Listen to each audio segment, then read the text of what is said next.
जनता politics में आपका स्वागत है। आज आपको बस कुछ वीडियो देखना है और तय करना है कि ऊंट किस करवट ले रहा है। यकीन मानिए, अगर ये सब कुछ सच है तो अब की बार 400 नहीं 500 पार होगा। जी हाँ, आज के वीडियो में हम चर्चा करने वाले हैं भारत के मुस्लिम वोटरों की। आज तक जो होता रहा है देश में, उससे आप सब भी अनभिज्ञ नहीं हैं। 2014 और 2019 के लोकसभा चुनाव में बहुत कुछ बदला, लेकिन बीजेपी को लेकर मुस्लिम वोटर्स का रवैया नहीं बदला था। सीएसडीसी के मुताबिक दोनों चुनाव में सिर्फ 7% मुसलमानों ने बीजेपी को वोट दिया। कुछ लोग इसे 8% भी बताते हैं। 2019 के बाद हुए विधानसभा चुनाव में भी यही पैटर्न कायम रहा। मुसलमान बीजेपी को हराने के लिए मुख्य विपक्षी पार्टी को ही एकजुट वोट करते रहे हैं। जैसे 2020 के बिहार विधानसभा चुनाव में 77% मुस्लिम वोट महागठबंधन को मिले। 2021 के पश्चिम बंगाल चुनाव में 75% मुस्लिम वोट ममता बनर्जी की तृणमूल कांग्रेस को मिले। 2022 के यूपी विधानसभा चुनाव में 80% मुस्लिमों ने समाजवादी पार्टी को वोट किया और ये सभी पार्टियां बीजेपी को चुनौती दे रही थी। लेकिन पिछले कुछ दिनों से ऐसे वीडियो सामने आ रहे हैं कि सर चकरा जा रहा है। कई बार तो यह धोखा हो जा रहा है कि ये हिंदू है या मुसलमान। ऐसा लग रहा है कि सारे देश के मुसलमान मिलकर सिर्फ मोदी जी को वोट दे रहे हैं। 2024 में किसकी सरकार बनेगी? भाजपा की बनेगी और किसकी बनेगी? आई इंडिया गठबंधन है। अरे गठबंधन में जब अपने घर में नहीं इत्तेफाकी रहेगी तो जो बाहर कहाँ से हो पाएगा? आप ही सोचिए जरा। तो भाजपा में क्या है ऐसा? भाजपा में हर कोई चीज़ है। सुकून से दुकानदारी कर रहे हैं, 2 पैसा कमा रहे हैं, खा रहे हैं, और क्या चाहिए? न कहीं दंगा है, न कहीं फसाद है। मोदी योगी का सरकार ठीक? घाट बहुत बढ़िया है, हमारे हिसाब से सबसे अच्छी है। आपका क्या नाम है? मोहम्मद कमरुद्दीन नाम है। मोहम्मद कमरुद्दीन। अरे आज हमको जितना मुसलमान लोग मिले सबका ही बेकार है, सरकार ठीक नहीं, ना बदलनी चाहिए। देखिए बात दरअसल है, जो मेहनत करेगा उसके लिए सरकार अच्छी है, जो मेहनत नहीं करेगा उसके लिए सरकार बेकार है। हम तो सीधी सी बात जानते हैं। देखिए आदमी की ज़बान में ढक्कन नहीं है, पतीली भगोला में ढक्कन है। ये बात मान रहे हैं ना मेरी आप? बस यही सी बात है। अगर घर में 5 लड़के हैं, 5 को आप ना खुश कर सकते हैं। हमको आप एक ही चीज़ बता दीजिए, आप हमसे ज़्यादा पढ़े लिखे तजुर्बाकार हैं, हर चीज़ है। 5 लड़का आपके घर में है तो 5 को आप खुशहाल नहीं रख सकते। कोई ना कोई एक्शन में रहेगा ही। तो एक बात बताइए, ये मुसलमानों में, आम मुसलमानों में अब भारतीय जनता पार्टी को लेके जो पहले विचार था उसमें कुछ तब्दीली आई है? बहुत अच्छी सरकार चल रही है, हर चीज़ चल रही, हर काम बढ़िया हो रहा। हम तो यही एक बात जानते हैं। हर हर मोदी, घर घर मोदी, हर हर मोदी, घर घर मोदी, हर हर मोदी, बार बार मोदी सरकार, बार बार मोदी सरकार, बार बार मोदी सरकार, बार बार मोदी सरकार, बार बार मोदी सरकार, हर हर मोदी, घर घर मोदी, आजाद हिंदुस्तान जिंदाबाद, बीजेपी यूनिट गांधरबल जिंदाबाद, बीजेपी यूनिट। कितना जोश है लोगों में कि कल मोदी जी आ रहे हैं और हम अपने डिस्ट्रिक्ट को प्रेजेंट कर रहे हैं मोदी जी के सामने। मोदी को मैं कह रहा हूँ 2014 में भारतीय जनता पार्टी की सरकार बनी, 2019 में भारतीय जनता पार्टी की सरकार बनी। भारतीय जनता पार्टी की सरकार अपने कामों के ऊपर बना रही है। नफरत तो कांग्रेस से फैलाई जाती है, यहाँ तो मोहब्बत। पिछले 75 साल में जो देश को बर्बाद किया था, मोदी जी ने इस 9 साल के अंदर देश को कहां से कहां पहुंचा दिया। चोर चोर मशवरे भाई जो इंडिया के नाम से गठबंधन कर रहे हैं, वो गठबंधन ही ठगबंधन है और मोदी जी इसका विनाश करेंगे 2024 में। कांग्रेस पार्टी नहीं कहूंगा, ऐसे कांग्रेस कंपनी कहूंगा। क्यों कांग्रेस कंपनी कहूंगा? इन्होंने अपनी तिजोरियों का विकास करा है। अब ये गिदड़ों की फौज है। कुछ दिन बाद 2024 में ये गिदड़ नजर भी नहीं आएंगे, एक ही शेर नजर आएगा, वो है नरेंद्र दामोदर दास मोदी। देश का सिर्फ और सिर्फ कांग्रेस पार्टी ने विनाश किया है, विनाश किया है। राहुल गांधी एक नेता नहीं है, नाटक कंपनी के एक बंदे हैं। अपनी सत्ता के लालच में देश के टुकड़े करवा दिए थे, एक पाकिस्तान बनवा दिया था इन्होंने। ऐसा है, लोग वाक कहते हैं कि मोदी जी इंसान है। हाँ। मैं तो उन्हें देवता मानता हूँ। मोदी जी को देवता मानता हूँ और सही मायने में तो वो जीते जी भगवान है। मोदी जी? बिल्कुल। अरे मोदी जी को भगवान बोल दिया आपने? जीते जी। अच्छा, वो जिंदा रहते हुए भगवान मिल गया इस देश को। भाई मैं तो विकास और मोदी को जानता हूँ, डेवलपमेंट एंड नरेंद्र मोदी। मोदी का मैं फुल फॉर्म आपको बताना चाहता हूँ। अच्छा। Master of developing India. Modi का फुल फॉर्म? दरअसल 2024 लोकसभा चुनाव के मद्देनजर बीजेपी की कोशिश अपने लिए नया वोट बैंक बनाने की है और इसी कड़ी में पार्टी पिछड़े मुस्लिमों को साधने की कोशिश में जुट गई है। 2011 की जनगणना के मुताबिक भारत में करीब 17 करोड़ मुस्लिम हैं। मौजूदा समय में इनकी संख्या करीब 20 करोड़ से अधिक है, जिसमें पसमानदा मुस्लिम 85% है, यानी करीब 15 करोड़ से ज्यादा। अकेले उत्तर प्रदेश में ही 3 करोड़ 20 लाख पसमानदा मुस्लिम हैं। विगत दिनों पसमानदा मुस्लिम समाज के लोगों ने यूपी के डिप्टी सीएम ब्रजेश पाठक को एक चिट्ठी सौंपी थी और इसमें लिखा था कि पसमानदा मुस्लिम समाज ने तय किया है कि 22 जनवरी 2024 यानी भगवान राम की प्राण प्रतिष्ठा के कार्यक्रम वाले दिन ये लोग मीट की दुकान बंद रखेंगे। तो कुछ ज़्यादा नहीं हो गया, लेकिन ऐसा ही हुआ है और ये कोई अकेली मिसाल नहीं है। मुंबई से अयोध्या के लिए 1778 किलोमीटर की पैदल यात्रा शबनम ने की राम मंदिर के लिए। उनके कंधे पर केसरिया ध्वज, पीठ पर राम मंदिर की तस्वीर और जय श्री राम का नारा लिखा हुआ बैनर भी था। शबनम कहती है कि मैं सभी को यही संदेश देना चाहती हूँ कि राम जी को जो निगेटिव में लेते हैं वे पॉजिटिव में लें, जन्मों के पाप धुल जाएंगे। तो वहीं उत्तर प्रदेश के अलीगढ़ की रहने वाली रूबी आसिफ खान ने अपनी मनोकामना पूरी होने पर घर में राम दरबार की स्थापना की।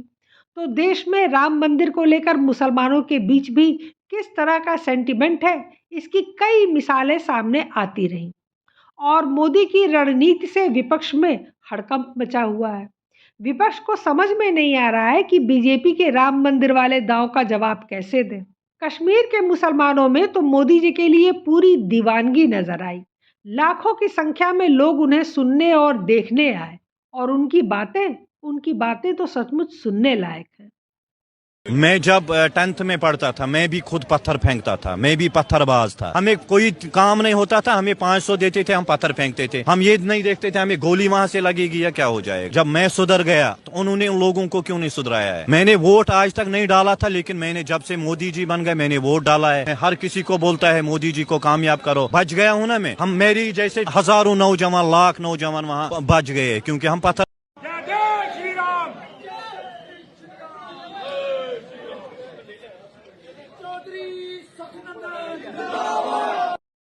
बताइए 370 हटने के बाद वहाँ पे क्या विकास हुआ? सर 370 के हटने के बाद सबसे बड़ा जो भैया हमारे ने बताया, मैं पुंछ उस डिस्ट्रिक्ट से बिलोंग करता हूँ जो इंडिया का लास्ट बॉर्डर है। 15 या 20 मिनट लगते हैं मुझे, अगर मैं जाऊँ ना पाकिस्तान में 20 मिनट में पहुँच सकता हूँ। मैं उस बॉर्डर से बिलोंग करता हूँ। नितिन गडकरी जी ने क्या किया हुआ है, इंडिया के लास्ट बॉर्डर तक अगर नेशनल हाईवे खड़े कर दिए जिसके ऊपर रफेल जैसे जहाज उतरने की संभावना है। और आप देखते रहिए, ये जिस दिन जम्मू कश्मीर में पुंछ डिस्ट्रिक्ट की बॉर्डर लाइन जो है नेशनल हाईवे बन गई, उसी दिन पीओके हमारा होगा। ये बात याद रखिए। पीओके ले लेंगे, 110% लेंगे। पीओके लेने से हमें कोई माइकल लाल रोक नहीं पाएगा। पीओके लेकर रहेंगे, किसी में इतनी हिम्मत नहीं है जो आगे हमको रशिया नहीं है, यूक्रेन के साथ 6-6 महीने बड़े भिड़ेंगे। इंडिया में आज इतनी ताकत है, एक दिन में काम खत्म करते हैं।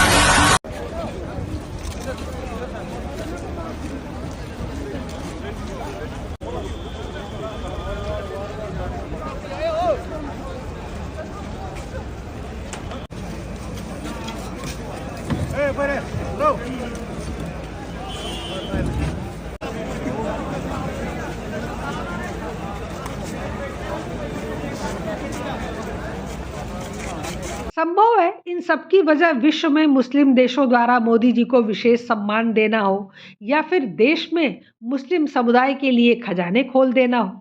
विश्व पटल पर तो अनेक मुस्लिम देश मोदी के मुरीद हो ही गए हैं। कई इस्लामी देशों, संयुक्त अरब अमीरात, सऊदी अरब, बहरीन, फिलिस्तीन, अफगानिस्तान, मालदीव और मिस्र ने उन्हें अपने सर्वोच्च नागरिक पुरस्कार से सम्मानित किया है। इस बीच करीब 700 करोड़ की लागत से अबू धाबी में पश्चिमी एशिया का सबसे बड़ा हिंदू मंदिर बनकर तैयार हुआ है, जिसका उद्घाटन तो मोदी जी ने किया ही, लेकिन अब वहां श्री राम मंदिर अयोध्या के जैसी ही भीड़ देखने को मिल रही है। कुछ समय पहले प्रधानमंत्री मोदी लक्षद्वीप के दौरे पर गए थे। लक्षद्वीप वो केंद्र शासित प्रदेश है जहां 97% आबादी मुसलमानों की है और मोदी ने यहाँ विकास की नई गंगा बहा दी। सिर्फ देश के मुसलमानों को फायदा पहुंचाने के लिए पीएम मोदी ने शादी शगुन योजना से लेकर उस्ताद योजना तक शुरू की। कुछ मामलों में मुस्लिम मजदूरों को उनकी आबादी से अधिक अनुपात में लाभ हुआ है। उदाहरण के लिए, जबकि उत्तर प्रदेश में 19% मुस्लिम आबादी है, लेकिन पीएम योजना, उज्ज्वला योजना और मुद्रा योजना के तहत लाभार्थी 24 से 30% तक है। इससे मुसलमानों के बीच प्रधानमंत्री के सबका साथ, सबका विकास और सबका विश्वास, सबका प्रयास और भेदभाव के बिना विकास के वादे को बल मिल रहा है। अब देखिए कि किस तरह से मुस्लिम समाज को डायरेक्ट फायदा मिला। पीएम आवास योजना के तहत अब तक कुल 2 करोड़ 31 लाख घर बने, इसमें से 31% आवास मुसलमानों को मिले। जनधन योजना के 42% बैंक खाते मुसलमानों के, पीएम किसान निधि योजना के 33% लाभार्थी मुसलमान है। उज्ज्वला योजना के तहत 9 करोड़ लोगों को गैस सिलेंडर दिया गया, इसमें से 37% मुसलमान। अब 2015-16 50% मुसलमान ऐसे थे जिनके घरों में बिजली आ गई। 2019 से 2021 के बीच में 86% मुसलमानों के घरों तक बिजली पहुंचने लगी, यानी 36% का जंप आया। 2015-16 में 66% मुसलमानों के बैंकों के खाते, 2019-21 तक ये बढ़कर 92% हो गए, यानी 5 साल में 26% और मुसलमानों के बैंक खाते खुले। 14 में सिर्फ 4.5% मुसलमान ही सरकारी नौकरी। पिछले 9 सालों में यह आंकड़ा 10.5% हो गया बढ़, यानी 2 गुने से भी ज्यादा। स्किल इंडिया प्रोग्राम के कुल लाभार्थियों में से 22.7% मुस्लिम समाज से आते हैं, जो सबसे ज्यादा। Prime minister's employment generation programme 2014 के बाद मुस्लिम युवाओं के बिजनेस रजिस्ट्रेशन में 70% की बढ़त आई, यानी फायदा सीधे सीधे मुसलमानों तक जाता दिख रहा है। ऐसे न जाने कितना डेटा है अब इन सबके बाद भी अगर मुस्लिम समुदाय नरेंद्र मोदी से नहीं जुड़ता है, तो ये उनकी कट्टरता और एहसान फरामोशी ही कही जाएगी, क्योंकि आज तक कांग्रेस ने उन्हें वोट बैंक बनाने और वक्फ बोर्ड पर कानून बनाने के सिवा कुछ नहीं दिया। रोटी, कपड़ा, शिक्षा, स्वास्थ्य और रोजगार तो बिल्कुल भी नहीं। लेकिन जैसा कि मुसलमानों के साथ भाजपा का रिश्ता ऐतिहासिक रूप से विवादास्पद रहा है, मुसलमान शायद एकमात्र ऐसा समूह है जो अब तक भाजपा की राजनीतिक पहुंच से परे रहा है। अब 7% वोट कोई मायने नहीं रखता, जिनकी 20 करोड़ से ऊपर की आबादी हो। लेकिन अब तक के रुझानों से लगता है कि 2024 का चुनाव कुछ अलग होने वाला है। गुरु ब्रह्मा गुरु विष्णु गुरुदेव महेश्वर गुरु साक्षात् परम ब्रह्म तस्मै श्री गुरुवे नमः। हर्षित माहि करत मन मोहि राम प्रभु सुख नाम ही होई। एहि विधि करहुए सुख ही अनंता हर मुश्किल टल जाए संता। राम सिया राम जय जय राम। ये फितने मुसलमानों के, ये झगड़े मुसलमानों। अब ऐसी बेवकूफ कौम को कौन जन्नत में जगह देगा जी? जिसको गवर्नमेंट लोन नहीं दे रही उसको अल्लाह जन्नत में कहां से जगह देता जी? आधार कार्ड में एक नाम, बर्थ सर्टिफिकेट में एक नाम, मैरिज सर्टिफिकेट में एक नाम, स्कूल सर्टिफिकेट में एक नाम। ऐसी कौम ही है जिसको अपना नाम तक सही रखना नहीं आया। मुसलमानों को सबसे आसान क्या होगा मालूम? मोदी को गाला देना। नहीं बोल रहा दियो मेरे को कितने देते दियो, क्या होता देख ले तुम राने भी बैठ के, अरे ऐसा कर दिया करते, वैसा कर दिया करते, वो कर दिया करते, ये कर दिया करते। उसके खिलाफ एक आध वीडियो आती, वुर्र शेयर करना। मुसलमान आप पूरे शेयर करते। मैं पूछा कई कुछ नफरत करते रहे भाई मोदी से, योगी से। जालिम है बोल। 2014 के बाद से देश में कोई सांप्रदायिक दंगा नहीं हुआ। 1970 के दशक से दर्ज दंगा मामलों के राष्ट्रीय अपराध रिकॉर्ड ब्यूरो के आंकड़ों के विश्लेषण से पता चलता है कि भारत 50 वर्षों में सबसे शांतिपूर्ण स्थिति में है, क्योंकि दंगों में बड़ी कमी आई है। मुस्लिम भी इस बात को बखूबी जानते हैं कि भाजपा ने पिछले 2 आम चुनाव बिना किसी महत्वपूर्ण मुस्लिम वोट के जीते हैं। 2023 के यूपी शहरी स्थानीय निकाय चुनाव और यूपी में मुस्लिम बहुल रामपुर लोकसभा, स्वार विधानसभा और त्रिपुरा के बक्सा नगर में उपचुनाव भाजपा के लिए एक आशाजनक रुझान दिखाते हैं। ये सभी मुस्लिम बहुल इलाके थे जहां पर भाजपा जीती। 2024 मुसलमानों के लिए विपक्ष की राजनीति की नकारात्मकता से आगे बढ़ने और प्रगति और राष्ट्रीय हित का व्यवहारिक रास्ता चुनने का अवसर दर्शाता है। इसके लिए मोदी उनकी सबसे अच्छी पसंद हो सकते हैं, क्योंकि विपक्ष पूरी तरह बिखरी हुई बिना दूल्हे की बारात है, तो मुसलमानों के लिए कोई और बेहतर विकल्प मौजूद भी नहीं है। लखनऊ स्थित दरगाह के मौलाना यूसुफ नबी के मुताबिक बीजेपी अगर दिलों से दिलों को मिलाने का काम कर रही है तो ये बहुत अच्छा है। इससे अच्छा और क्या होगा। राजनीतिक पार्टियां तो लोगों को तोड़ने का काम करती हैं, तो हमें भाजपा पार्टी को आगे बढ़ाने में कोई दिक्कत नहीं है।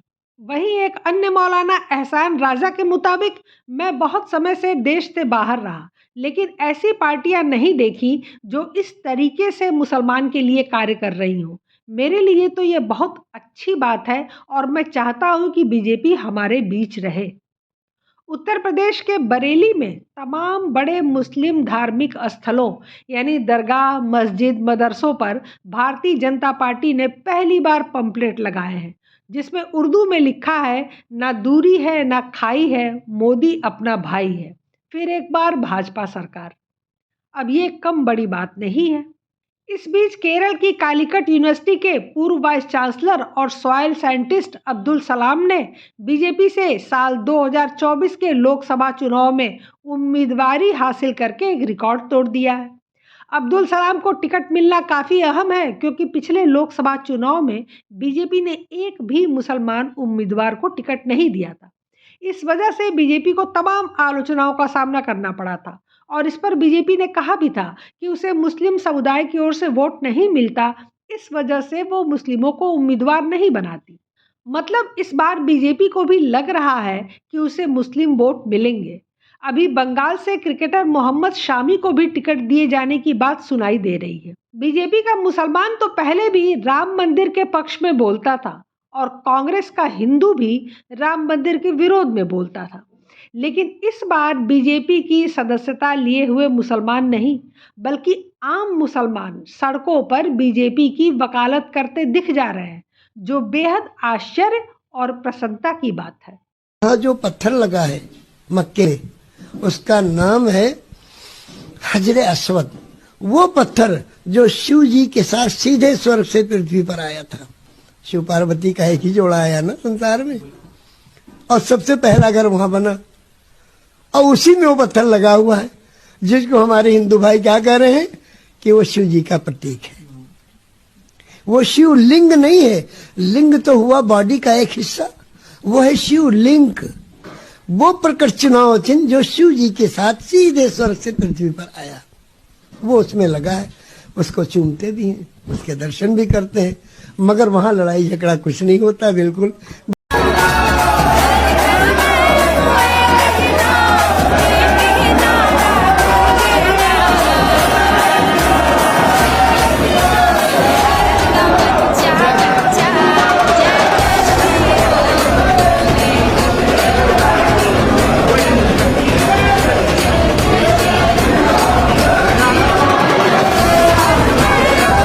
अगर यह सारे वीडियो सही है, इन्हें किसी प्रोपेगेंडा की तहत तैयार नहीं किया गया है, जैसा कि लग भी नहीं रहा है, क्योंकि कई इंटरव्यू लेने वाले सेकुलर गैंग के नुमाइंदे हैं और मुसलमानों के जवाब से काफ़ी चिटक भी रहे हैं। तो ये जान लीजिए कि अगर इसी अनुपात में मुस्लिम वोट बीजेपी को मिल गए तो असंभव सा लगने वाला 400 का लक्ष्य तो बहुत आसानी से पूरा होगा ही, उससे और भी बहुत ज़्यादा सीटें एक्स्ट्रा हो जाएंगी। और डर है कि नए संसद भवन का विरोध करने वालों को शायद इस बार वहां बैठना भी नसीब न हो सके, जबकि देश में विपक्ष का होना बेहद जरूरी होता है। लेकिन हमारे यहाँ तो विपक्ष के नाम पर 4 ढंग के नेता नहीं है, तो इनके होने न होने से क्या फर्क पड़ जाएगा। एक नमूना देख लीजिए, देश में 50 सीटों पर चुनाव लड़ने वाली अखिलेश यादव की पार्टी का नारा है, अब की बार 400 पार। अब जी खोल कर हंसिए। ये यात्रा जिन जिन जिलों से होकर के आई है, वहां पर भारतीय जनता पार्टी का सफाया हो जाएगा। भारतीय जनता पार्टी ढूंढेगी कि उनके प्रत्याशी कहां हैं, इसीलिए समाजवादियों ने कहा है कि अब की बार 400 पार। लोगों ने कम सीट के लिए नारा लगाया, लेकिन इस बार समाजवादियों ने लगाया है जनता एक दिन भी भारतीय जनता पार्टी की सरकार को देखना नहीं चाहती। फिलहाल ये सारी स्थितियां कुछ डाइजेस्ट नहीं हो रही हैं। भाजपा को इतना मुस्लिम सपोर्ट कल्पना से परे है। अब बाकी तो समय ही बताएगा कि इसमें हकीकत कितनी है और कितना फसाना है। तो आज के लिए फिलहाल इतना ही। हमारे चैनल को सब्सक्राइब करें, लाइक करें और शेयर करें।